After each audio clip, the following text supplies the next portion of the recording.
BJP संसदीय दल की बैठक में पीएम मोदी कांग्रेस पर जमकर बरसे। पीएम ने कहा कि कांग्रेस का व्यवहार दुर्भाग्यपूर्ण और गैर जिम्मेदार है। पीएम मोदी ने कहा कि कांग्रेस हमें पचा नहीं पा रही है।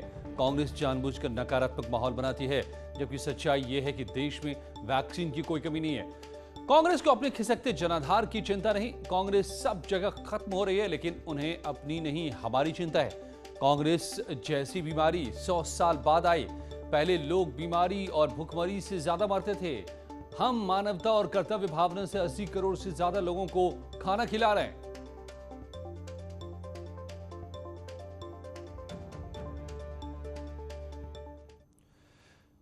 और लखनऊ से खबर, आजम से मिलने अखिलेश यादव पहुंचे हैं। अखिलेश यादव ने आजम खान से मुलाकात की। मेदांता अस्पताल में आजम खान से मुलाकात की है। दिल्ली से लौटकर आजम से मिलने पहुंचे अखिलेश। आजम खान सांस लेने की दिक्कत के चलते भर्ती हुए हैं। कल ही अस्पताल में भर्ती हुए थे आजम खान। मेदांता अस्पताल पहुंचे। यहां इनसे मिलने मुख्यमंत्री अखिलेश यादव, एसपी के वरिष्ठ नेता और पूर्व मंत्री आजम खान को देखने अस्पताल में पहुंचे हैं। मेदांता पहुंचे हैं अखिलेश यादव। आजम खान को की तबीयत फिर से खराब हुई तो उन्हें वापस सीतापुर जेल से मेदांता अस्पताल कल लाया गया और आज आजम खान से मिलने अखिलेश यादव पहुंचे। अनामिका हमारी संवाददाता मेरे साथ जुड़ गए हैं। अनामिका, तो अखिलेश यादव दिल्ली से सीधे पहुंचे हैं लखनऊ आजम खान से मिलने। क्या हालत है आजम खान की इस वक्त? देखिए अजय, संसद सत्र चल रहा है। अखिलेश यादव दिल्ली में मौजूद थे, तमाम लोगों से मुलाकातें कर रहे थे, लेकिन इस बीच जब बड़ी खबर आई ये कि आजम खान को एक बार फिर से सांस लेने में तकलीफ हो रही है, दिक्कत हो रही है, इसके बाद उन्हें कल सीतापुर से यहाँ पर मेदांता में शिफ्ट किया गया और आज अखिलेश यादव दिल्ली से सीधे एयरपोर्ट आए हैं और एयरपोर्ट से वो सीधे मेदांता अस्पताल आए हुए हैं। गाड़ियों का काफिला देख रहे होंगे अंदर आप। अखिलेश यादव के समाजवादी पार्टी के बहुत सारे नेता भी आपको अंदर दिखाई दे रहे होंगे। हालांकि इसके पहले आजम खान जब कोरोना की चपेट में आए थे तो उस वक्त भी आजम खान और अब्दुल्ला आजम उनके बेटे दोनों को ही यहाँ पर एडमिट करवाया गया था। लेकिन इस बीच अब्दुल्ला आजम की सेहत पहले से बेहतर है, ठीक है, वो नॉर्मल हो चुके हैं। लेकिन आजम खान भी पहले जब रिकवरी कर रहे थे तो उन्हें यहाँ से डिस्चार्ज कर दिया गया। लेकिन डिस्चार्ज करने के बाद सीतापुर जेल में पहुंचने के साथ ही उन्हें दिक्कत फिर से शुरू हो गई। ऑक्सीजन लेवल उनका लगातार गिर रहा था, लिहाजा देखते हुए उनको, उनकी हालत को देखते हुए उनको फिर से यहाँ पर शिफ्ट किया गया है और अखिलेश यादव अंदर जाकर के उनसे मुलाकात कर रहे हैं, उनका हालचाल ले रहे हैं।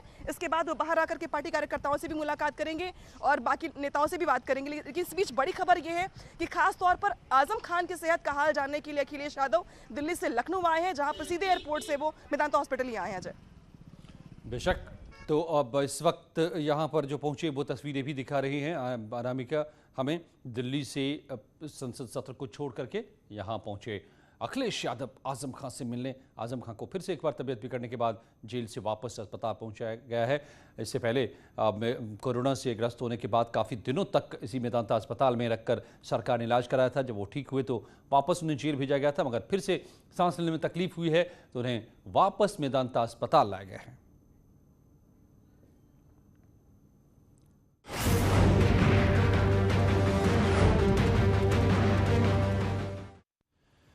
और योगी सरकार के काम की तारीफ करते हुए 151 बुद्धिजीवियों ने खुला पत्र लिखा है। यूपी के पूर्व मुख्य सचिव योगेंद्र नारायण की अगुवाई में लिखे गए पत्र में सरकार के काम की तारीफ की गई है। इन लोगों ने अपने पत्र में कुछ पुराने ब्यूरोक्रेट्स और चुनिंदा सिविल सोसाइटी के लोगों पर सरकार के खिलाफ एजेंडा चलाने का आरोप लगाया है।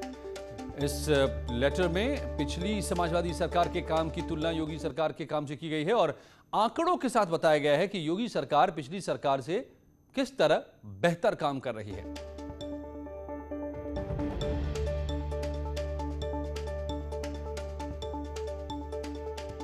एक 151 बुद्धिजीवियों का ये खुला पत्र,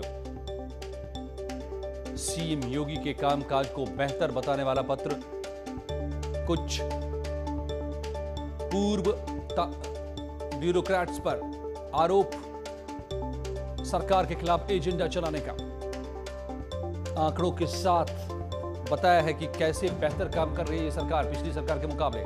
बताते हैं आपको ये पत्र किसने लिखा है।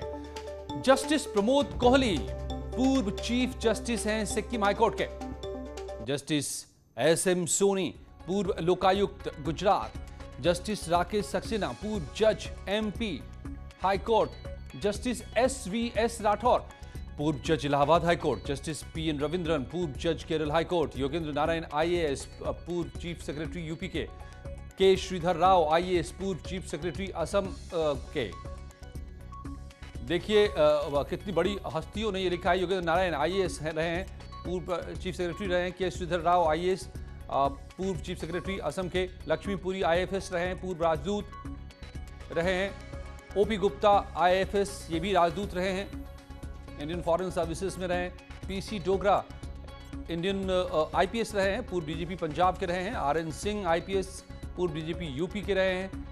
जिन्होंने चिट्ठी लिखी है air chief marshal Dushyant Singh retired, ये भी इस चिट्ठी में शामिल है। Air marshal PK Rai retired, lieutenant general AS Bajwa retired, major general Dhruv Katoch retired.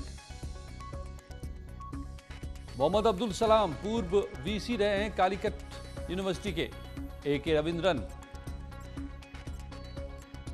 और जस्टिस प्रमोद कोहली, तमाम लोगों ने यह चिट्ठी लिखी है।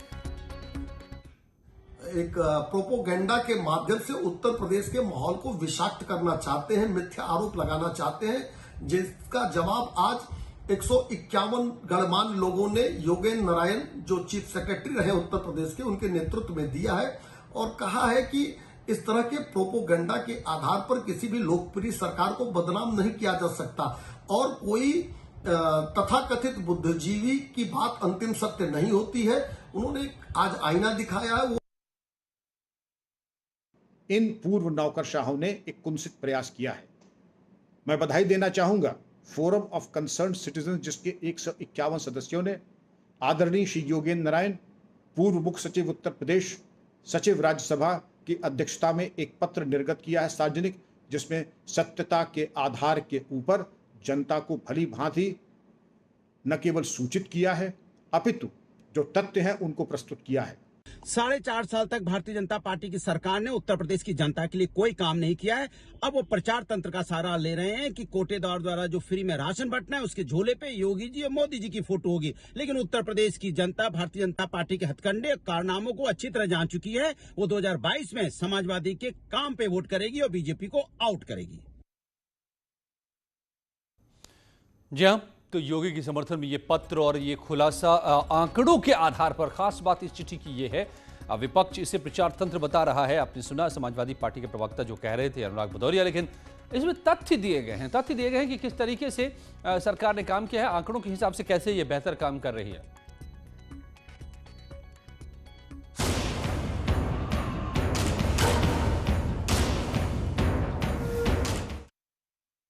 और ये खबर कानपुर से है। आतंकियों के हमदर्दों पर शिकंजा कसा जा रहा है। आतंकियों के संपर्क में रहने वाले लोगों की अब पहचान हो रही है। कानपुर में 40 ऐसे युवकों की पहचान हुई है जो आतंकियों के संपर्क में थे, आतंकियों के मददगार बन रहे थे, हमदर्द बने थे।